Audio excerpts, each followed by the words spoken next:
सभी को मेरा नमस्कार। बच्चों, कैसे हैं आप? इस लॉकडाउन के समय में आप लोगों के जो ऑनलाइन क्लासेस चल रही हैं, आशा करती हूँ अच्छी चल रही होंगी।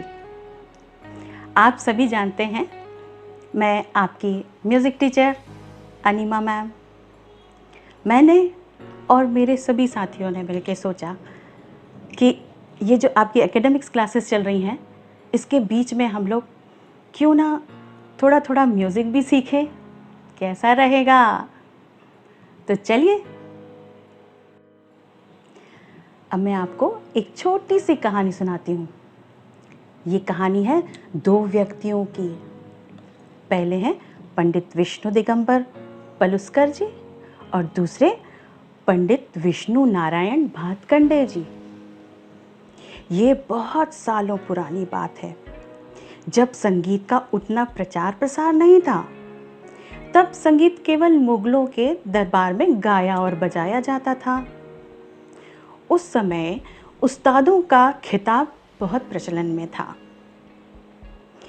उस समय संगीत के क्षेत्र में गुरुमुखी विद्या का प्रचलन था। गुरुमुखी विद्या का मतलब क्या है मैम, आप पूछ सकते हैं। तो गुरुमुखी विद्या मतलब जो फेस टू फेस शिष्य और गुरु आपस में सामने बैठ के जब गुरु जी शिष्य को सुनाते हैं, फिर शिष्य उनका सुन के और उसी को अपने गले में उतारते हैं और गाते हैं। इसको कहते हैं गुरुमुखी विद्या। अब उस वक्त कोई भी किसी भी तरह का रिटन वर्क नहीं था, मतलब कोई भी लिपिबद्ध काम नहीं था। उस वक्त कोई किताब नहीं, किसी तरह का कोई भी लिखित कुछ नहीं। तो ये दोनों जो पंडित हैं ना, उन्होंने ये चीज़ सोचा कि ऐसे तो काम नहीं चलेगा। तो उन लोगों ने हमारे और आपके लिए स्वर लिपि का इंतज़ाम किया, मतलब स्वर लिपि उन्होंने बनाई।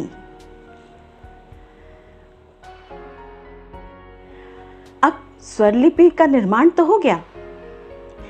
अब उत्तर की तरफ इसका प्रचार प्रसार करने के लिए पंडित विष्णु नारायण भातखंडे जी चले गए और दक्षिण की तरफ पंडित विष्णु दिगंबर पुलस्कर जी दक्षिण की तरफ इसका प्रचार प्रसार करने के लिए चले गए।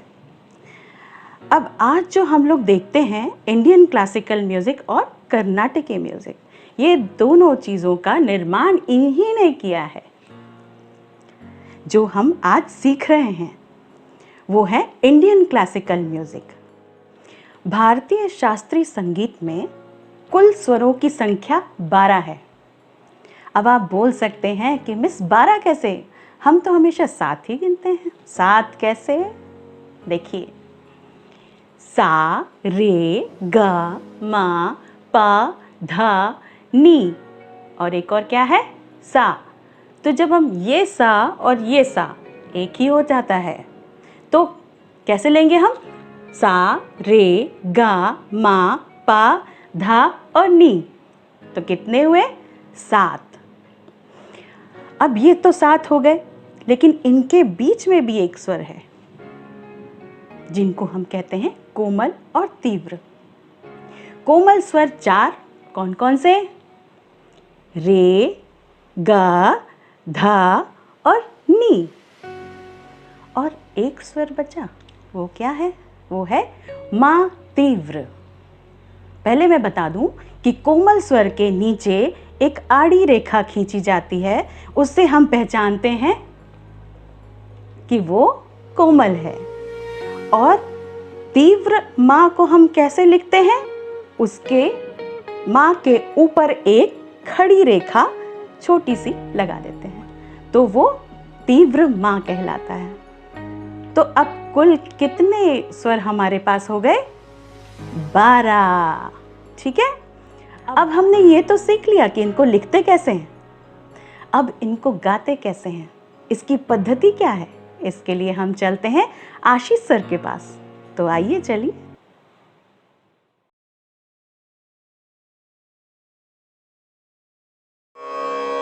नमस्कार बच्चों, कैसे हैं आप सभी? आई होप कि सभी अच्छे होंगे। अभी मैम ने आपको बताया 7 शुद्ध स्वर, 4 कोमल स्वर और 1 तीव्र स्वर, सब मिलाकर 12 स्वर। आइए अब हम सब मिल करके देखते हैं कि इसको गाना कैसे है और इसका अभ्यास कैसे करना है। तो चलिए शुरू करते हैं। सबसे पहले हम सा लगाएंगे। सा,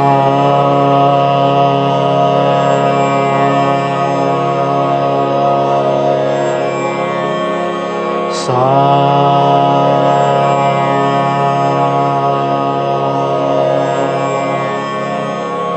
सा रे ग म प ध नि सा, सा नि ध प म ग रे सा।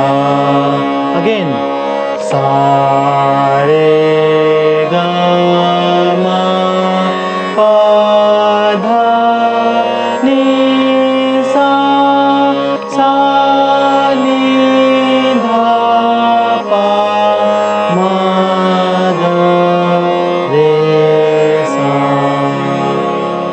ये हुए 7 शुद्ध स्वर। अब देखते हैं 4 कोमल स्वर। तो सबसे पहले सा और शुद्ध रे। सा रे, सा रे। अब कोमल रे। सा रे सा। अगेन सा रे सा। अब देखते हैं सा और शुद्ध ग। सा ग, सा ग। अब कोमल ग। सा ग, सा ग। अब देखते हैं सा और शुद्ध म।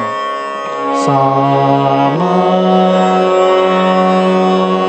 सा म। अब आगे बढ़ते हुए मा तीव्र। सा म, सा म, सा।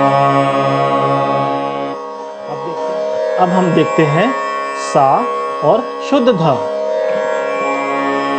सा ध, सा ध, सा। अब देखते हैं कोमल ध। सा ध, सा ध, सा। अब हम देखते हैं सा और शुद्ध नी। सा नी, सा नी, सा। अब देखते हैं कोमल नी। सा नी, सा नी, सा।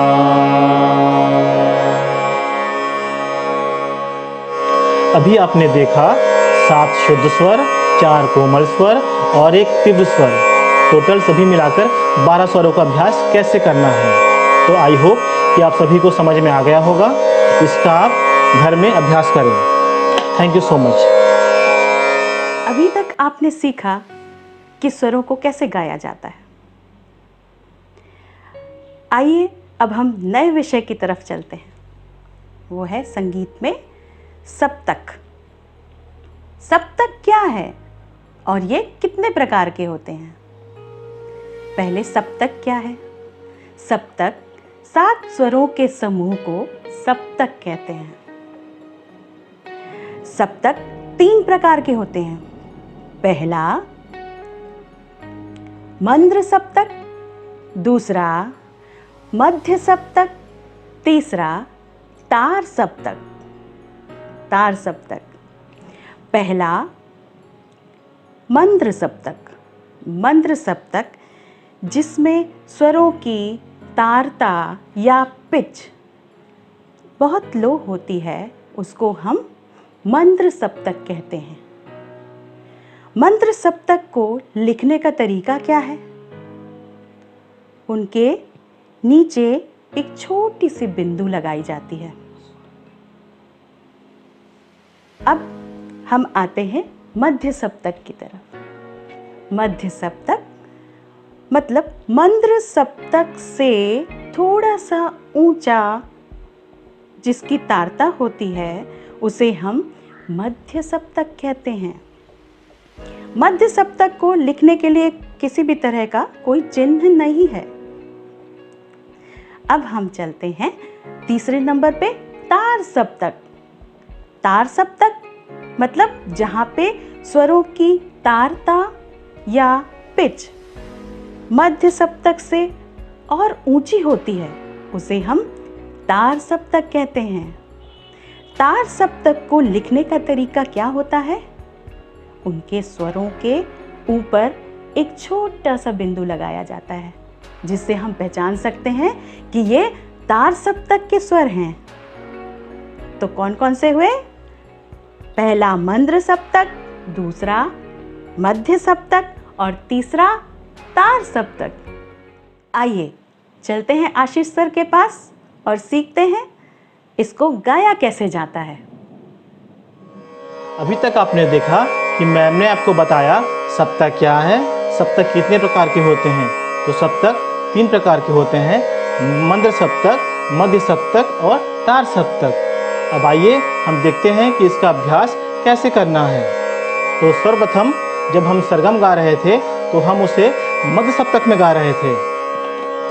देखते हैं कैसे।